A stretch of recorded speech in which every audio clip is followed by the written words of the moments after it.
Vamos lá.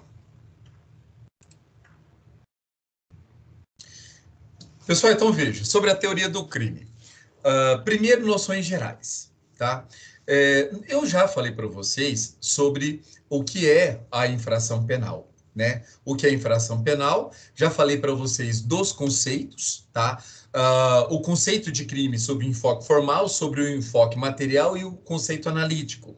Então, sobre o enfoque formal, crime é aquela conduta descrita pelo legislador. E nós sabemos que o artigo 22, inciso 1 da Constituição Federal, fala que o legislador brasileiro é quem? O Congresso Nacional.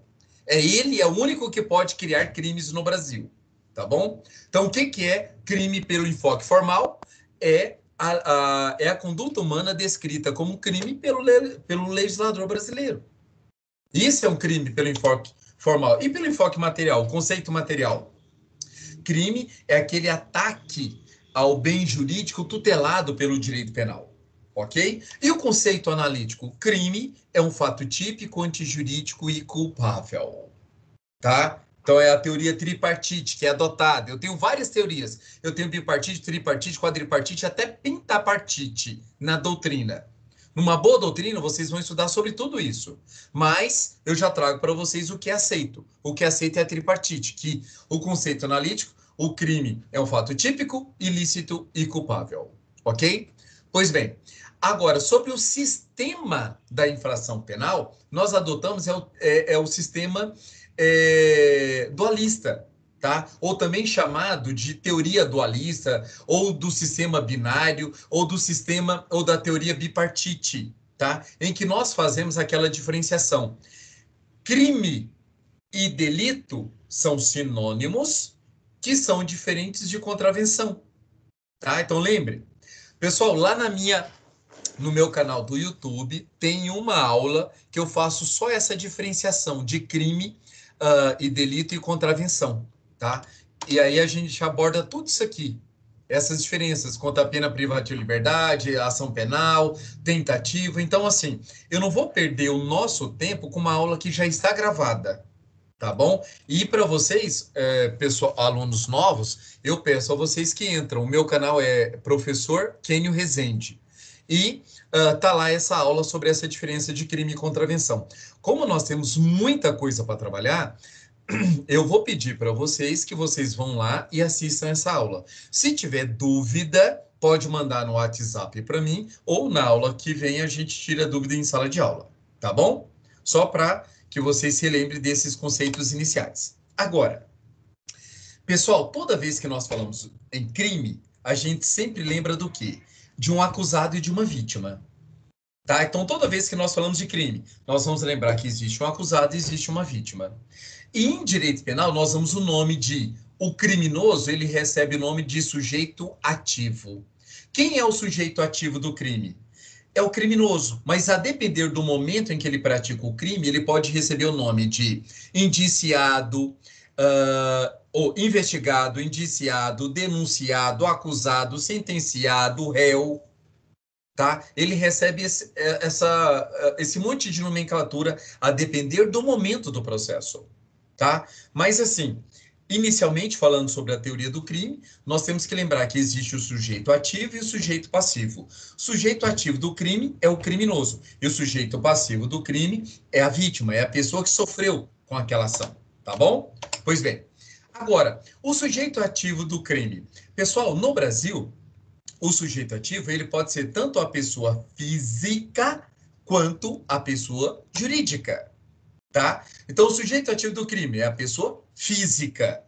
Essa pessoa física, ela tem que ter mais de 18 anos, artigo 27 do Código Penal. Porque se ela tiver menos de 18 anos, será aplicado o ECA, não aplica a legislação penal. Ele não vai ser julgado por uma justiça criminal, ele vai ser julgado pelo juiz civil da vara da infância e juventude. Tá? Menor de 18 anos pratica ato infracional, não pratica crime, ok? Pois bem, então veja, sujeito ativo do crime é esse maior. Agora, a pessoa jurídica pode praticar crime? Pessoal, nós temos aí 3 teorias falando sobre a pessoa jurídica que pode, não pode, e, resumidamente, De acordo com o artigo 173, parágrafo 5º, cumulado com o artigo 225, parágrafo 3º da Constituição Federal, viu? CF, Constituição Federal, de 88. É possível, sim, o STJ, o STF, a jurisprudência dominante, a doutrina dominante no Brasil no sentido de que a pessoa jurídica pode cometer crime, sim. Mas quem é a pessoa jurídica? É aquela pessoa ficta. Então, vamos imaginar aí a Samarco, tá? Vamos imaginar a Vale. Então, é uma pessoa ficta, é uma pessoa criada. Ela não é uma pessoa real. Então, ela pode ir para a cadeia? Claro que não. Claro que não. A pena para a pessoa jurídica é diferente. É prestação de serviços à comunidade no sentido de, no caso da Samarco, ela reparar aquele dano, fazer as construções de casas, tá? Pagar indenizações materiais ou morais, tá? Despoluir o rio. Então, todas essas são medidas que podem ser aplicadas a uma pessoa jurídica, inclusive a morte da pessoa jurídica, que é a dissolução da sociedade, tá? A dissolução da pessoa jurídica, melhor dizendo. Então, pode ser aplicado a pena capital? Pode. A pessoa jurídica pode, ela deixa de existir. Então, veja que as penas para a pessoa jurídica são diferentes para a pessoa física, em que a pessoa física, geralmente, nós temos as penas privativas de liberdade, restritivas de direito e a pena de multa, de acordo com o artigo 32 do Código Penal, tá bom? Agora, feito isso, vocês já sabem que existe o criminoso pessoa física, existe o criminoso pessoa jurídica. A respeito da pessoa jurídica, pessoal, só para lembrar que antigamente o STJ entendia que deveria haver dupla imputação. O que é dupla imputação? O Ministério Público, quando vai oferecer denúncia, esse Ministério Público, ele faz o seguinte, ele imputa a prática do crime, por exemplo, ambiental, à pessoa jurídica e imputa a prática do crime ambiental também para a pessoa jurídica, aqueles gestores daquela empresa pública, daquela empresa. Tá? Isso é que nós chamamos de dupla imputação. O Ministério Público, na hora que oferece a denúncia, ele coloca lá, exposites, denuncio a empresa tal, tal, tal, nas penas do artigo tal, tal, tal, tal, tal. E denuncio o gerente, o sócio proprietário, o proprietário fulano de tal, nas penas do artigo tal, tal, tal, tal. Então, isso é dupla imputação. É você imputar o mesmo crime duas vezes, uma para a pessoa jurídica, outra para a pessoa física. Mas detalhe, essa obrigatoriedade de dupla imputação não caiu. Antigamente, o STJ entendia que a pessoa jurídica só poderia ser processada se houvesse essa dupla imputação. Hoje caiu, não precisa mais disso. Tá? Por quê? Demora-se muito saber quem que estava na frente da empresa naquele momento daquele crime. Então, fazer a individualização da pessoa física é difícil, mas a responsabilidade da pessoa jurídica é fácil. Então, hoje o STJ aceita a denúncia com uma só qualificação, só da pessoa jurídica. E aí, lá na frente, quando descobrir quando for quem eram os gestores, aí entra com nova denúncia contra os gestores. Tá? Então, hoje, para concurso público, não existe mais essa obrigatoriedade de dupla imputação. Tá bom? Pois bem, continuando. Pessoal, agora falando sobre o sujeito ativo de crime. Olha as espécies, tá? Olha as espécies. Eu tenho sujeito ativo comum. O que é o sujeito ativo comum? É quando o crime pode ser praticado por qualquer pessoa. O crime pode ser praticado por qualquer pessoa. Então, por exemplo, homicídio. Qualquer pessoa pode tirar a vida do outro ser humano? Pode. Então, o homicídio é classificado como um crime comum? Sim. Então, eu falo que, nesse caso, o sujeito ativo é comum. O sujeito ativo é comum. Ou seja, o criminoso pode ser qualquer pessoa, tá? Agora, sujeito ativo próprio é quando somente uma parcela das pessoas que podem cometer esse crime. Não é qualquer pessoa. Tem um especializante aí. E um exemplo clássico de sujeito ativo próprio é o caso do aborto. Quem pode praticar o autoaborto, ali do artigo 124 do Código Penal? É somente a mulher. Ou seja, a mulher grávida, ela pode praticar o aborto? Sim. Então, somente a mulher... o aborto, nós temos três crimes de aborto, 124, 125 e 126. No 124 é o autoaborto, no 125 é o aborto praticado por terceiro, sem o consentimento da gestante, e o 126 é o aborto praticado por terceiro com o consentimento da gestante. Tá? Então, quando a gente analisa o autoaborto, então veja que é um crime próprio. Somente a mulher pode praticar esse crime, o homem não pode. Por enquanto, o homem não tem como engravidar. Ok? Um outro exemplo de crime próprio, infanticídio. Artigo 123 do Código Penal. Mulher mata mulher grávida durante o parto ou logo após o parto, durante o puerpério, tira a vida do próprio filho. Então veja que somente a mulher grávida que pode tirar a vida do seu próprio filho. Tá? Então, nesse caso, o artigo 123, ele é classificado como sujeito ativo próprio. Porque somente a mulher grávida é que pode tirar a vida daquele feto. Ok? Pois bem, e crime de mão própria? Ele é mais especial ainda. É quando uma parcela muito pequena da sociedade pode praticar esse crime. E aqui nós temos o crime, um exemplo do artigo 342 do Código Penal, que é o crime de falso testemunho. Quem pode falsear a verdade perante um julgamento? Só a testemunha. Não é qualquer pessoa. É só a testemunha que pode cometer aquele crime. Ou a falsa perícia, no caso do perito que falseia ali a respeito da sua profissão. Então, nesse caso, a maioria da doutrina entende que é crime de mão própria, apesar que o STJ entende que é crime próprio e não de mão própria. Qual a diferença do crime próprio de mão própria?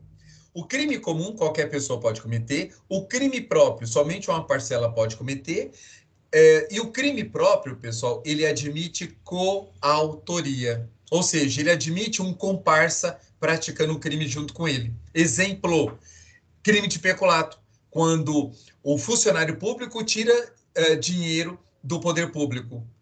Ele é um crime próprio, somente o funcionário público pode cometê-lo. Mas ele pode chamar alguém estranho à administração para cometer esse crime? Pode. Então, nesse caso, o crime próprio admite coautoria de pessoa que não é servidor público. Tá? Agora, o crime de mão própria, regra geral, ele não admite coautoria. Por isso que o 342 era considerado crime de mão própria. Só que o STJ, numa decisão lá meia dúbia, tá? Que nós podemos até contestá-la, ele admitiu coautoria no crime de falso testemunho entre a testemunha e o advogado que instruiu a testemunha. Tá? Então, se isso for levado à frente, aí perde essa característica de mão própria e seria só crime próprio, porque admite coautoria. Tá? Mas na doutrina, na hora de uma prova, a diferença do crime de mão própria para própria é exatamente essa. O crime próprio admite admite a coautoria. E o crime de mão própria não admite essa coautoria. Tá bom? Por enquanto, tá tranquilo? Fernando já tem uma dúvida. Fernando, pode falar. Em relação ao crime próprio, em relação Sim. a profissões, o profissional, como é que eu vou explicar? A pessoa que tem uma Qual, profissão, qual, ela pode. qual crime? O crime próprio. Então, assim, o que é o crime próprio? É aquele que somente uma parcela pode fazê-lo, Fernando. Por exemplo, eu falei para vocês do aborto, falei do infanticídio e falei agora dos crimes contra a administração pública. Então, assim, os crimes contra a administração pública, crime de peculato, corrupção ativa, corrupção passiva, crime de prevaricação, são todos crimes praticados por servidores públicos. Então, se esses crimes só são praticados por servidores públicos, eu classifico todos esses crimes como crimes próprios. Tá? Todos eles são classificados como crimes próprios. Renata, pode falar. Professor, com relação a esses crimes comuns, Oi? crimes próprios, com relação a esses crimes, né? Que a gente está falando, de mão própria. Sim. Aí ele tem admitir com coautoria e também tem ele com concurso de pessoas. Qual é a diferença? Olha só, concurso de pessoas é gênero, no qual eu tenho duas espécies. Concurso de pessoas mediante participação ou mediante coautoria. Qual a diferença dos dois? Na participação, imagine vocês o seguinte, eu descubro que o Ademir quer matar o Thiago. Aí o Ademir chega para mim e fala, eu quero matar o Thiago. O senhor me empresta a sua arma? Eu falei, me empresto. E aí eu emprego, dou a arma para o Ademir. E o Ademir vai lá e dá um tiro na cabeça de Thiago. Nesse caso, eu sou coautor ou sou partícipe? Eu sou partícipe. Eu sabia que ele ia matar e emprestei a arma. Então, eu estou participando do crime, sim. Vou responder pelo crime, sim. Só que eu vou pegar uma pena menor. E o coautor? O Ademir chega para mim e fala, professor, vamos matar o Thiago? Vamos. Bora. Fechou. Nós dois vamos lá e nós dois atiramos contra o Thiago. Então, veja que a coautoria é diferente da participação, Renata, porque na coautoria, os dois praticam o verbo nuclear do tipo. Tá? Então, no caso, o artigo 121 é matar alguém, então os dois estão matando, os dois estão atirando. Isso é coautoria. Agora, se a pessoa só dá a faca, dá o facão e etc., aí é partícipe, não é coautor. Então, no caso, o partícipe entra no concurso de pessoa. Tudo é forma de concurso de pessoas. Nós vamos estudar. A última aula vai ser concurso de pessoas. É o artigo 29 seguintes. Na doutrina que você recomendou, está falando desse negócio aí que você está dizendo, e está falando que, com relação, né, aos crimes próprios, admite coautoria e de mão própria ou atuação pessoal com relação ao concurso de pessoa. Então, mas aí que tá. Concurso de pessoas é tanto participação como coautoria. Isso é concurso de pessoas. Concurso de pessoas. São mais de uma pessoa envolvida no mesmo crime, tá? Só que eu tenho autoria, coautoria e tenho participação. No crime próprio, admite a participação e admite coautoria. No crime de mão própria, a maioria da doutrina entende que admite só a participação. A coautoria não. A coautoria não. A maioria da doutrina fala que a diferença do crime próprio para o crime de mão própria é exatamente essa, que o crime de mão própria só admite a participação, não admite coautoria. Tá bom? Gustavo? Então, professor, que teve uma hora que o senhor falou que, no caso, o presidente não responderia. Se fosse um crime igual a esse, ele já responderia, no caso? Qual crime? De peculato? Particular, se não me engano. Esqueci o nome agora. Deu um branco. Então, o presidente, ele só responde por crimes ligados à sua função de presidente, tá? Então, assim, presidente, bateu na mulher, bateu na Michelle, ele não vai ser responsabilizado agora. Ele só vai ser responsabilizado depois de terminar o mandato presidencial. Agora, se o presidente, ele vai e comete o crime de peculato, se ele comete o crime de corrupção passiva, no exercício da profissão, aí ele vai ser responsabilizado e vai ser julgado pelo Supremo Tribunal Federal. Agora, se ele cometeu um crime de responsabilidade, deixou de repassar, por exemplo, para os estados, a cota ali que ele tem que passar da saúde, da educação, ele não passou. Se ele não passa, isso é um crime de responsabilidade. Aí ele vai ser julgado pelo Senado Federal. Tá bom? Pessoal, antes da gente terminar, deixa eu mostrar para vocês mais um mapa mental, tá? Que é esse aqui. Olha lá. Sujeitos passivos do crime. Quem é o sujeito passivo do crime? Nós sabemos que é a vítima, mas quem é essa vítima, pessoal? Quem é essa vítima? Aqui eu trago uma classificação bem interessante a vocês, tá? Porque olha só, o sujeito passivo, o primeiro sujeito passivo, pessoal, por exemplo, de um homicídio, não é a pessoa que perde a vida. O primeiro sujeito passivo sempre vai ser o Estado, tá? Então, olha lá. Sujeito passivo constante, também chamado de sujeito passivo mediato, sujeito passivo formal, sujeito passivo geral, sujeito passivo genérico. Sempre vai ser o Estado. Por quê? Depois de Montesquieu, depois do período iluminista, em que a gente acabou tirando aquelas regalias do rei, todo mundo se submete à lei penal. E quem aplica a lei penal tem que ser o Estado, um órgão imparcial. Tá? Então, por isso que o Estado subroga-se no direito das pessoas, por isso que ele sempre vai ser o primeiro sujeito passivo. Tá? Por isso que tem essa nomenclatura, o sujeito passivo imediato, formal, geral ou genérico. Ok? Beleza. Agora, quem é o sujeito passivo secundário? No caso do homicídio, o sujeito passivo chamado de eventual, imediato, material, particular ou acidental, aí nós temos a figura da vítima, da pessoa que perdeu a vida. Por exemplo, num furto, quem é o sujeito passivo formal? É o Estado. E o material? É a pessoa que perdeu o patrimônio. Tá? Então, lembre, pessoal, dessa classificação, que o sujeito passivo, primeiro, sempre vai ser o Estado.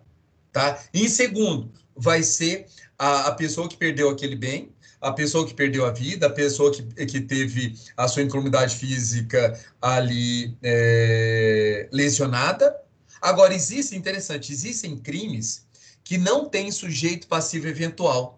Por exemplo, são chamados os crimes vagos, crimes contra a coletividade, tá? Crimes contra a coletividade, por exemplo, crime de incêndio, crime de explosão em que não é atingido nenhum bem, mas colocou em risco aquelas pessoas, tá? Então, veja, nesse caso, o sujeito passivo constante é o Estado e o sujeito passivo, nesse caso eventual, é a sociedade. Por isso que nós chamamos de crime vago.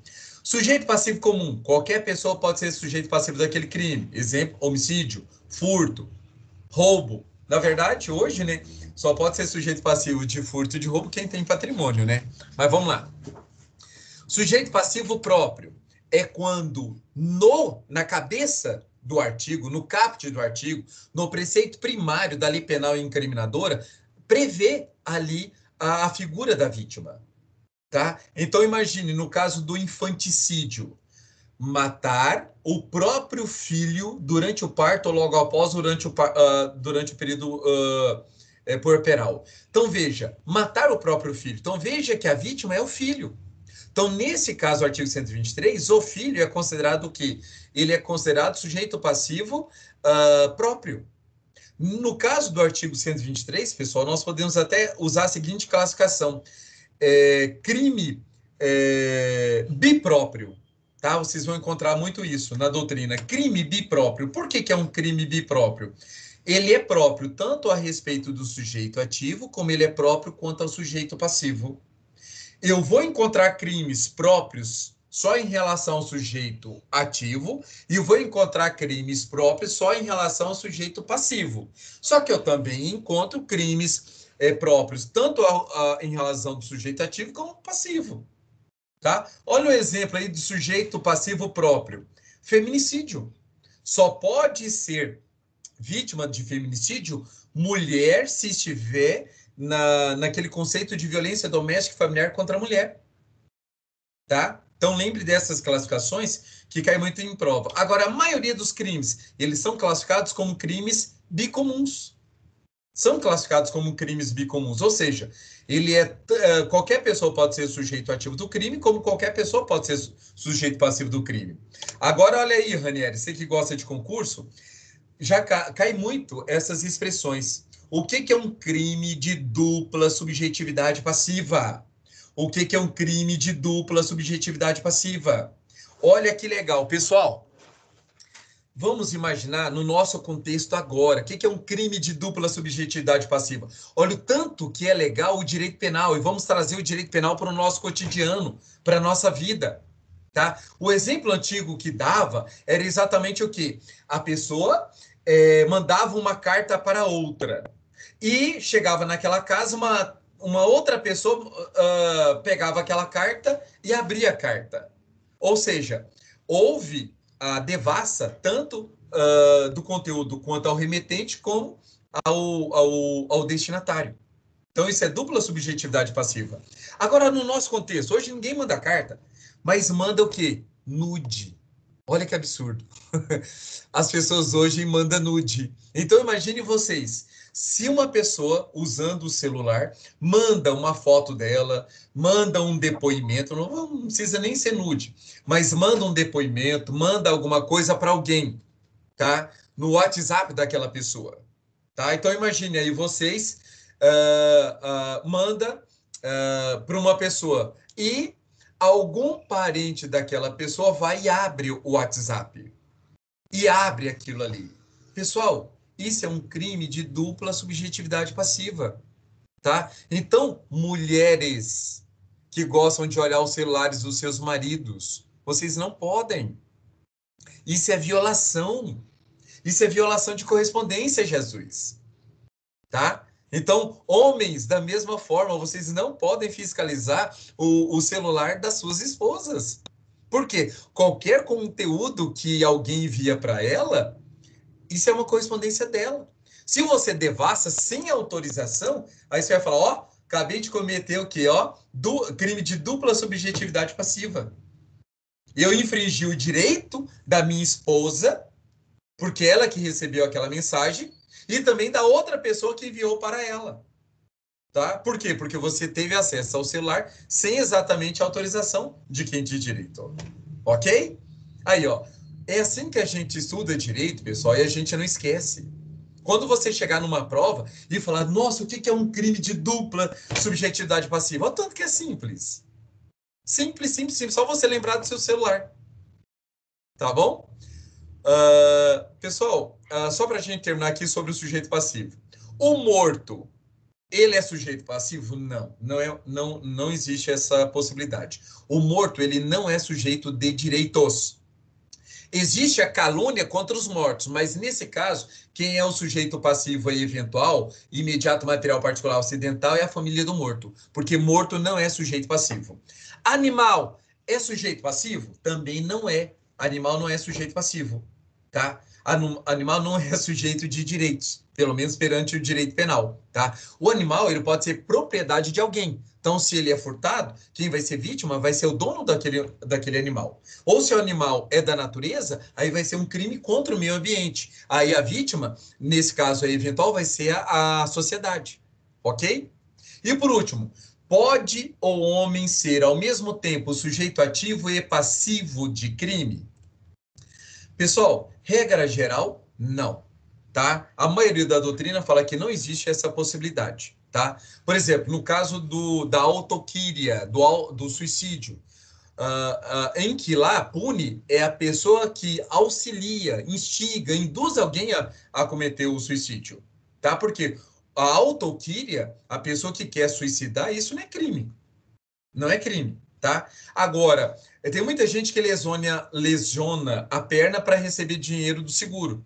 Ele lesionou a perna, lesionou, mas na verdade ele está praticando um crime contra a seguradora, tá? A única hipótese que alguns doutrinadores trazem em de que a pessoa ao mesmo tempo pode ser sujeito ativo e sujeito passivo de crime, a única e mesmo assim existe controvérsia, é o crime de rixa, artigo 137 do Código Penal. Crime de rixa, artigo 137 do Código Penal.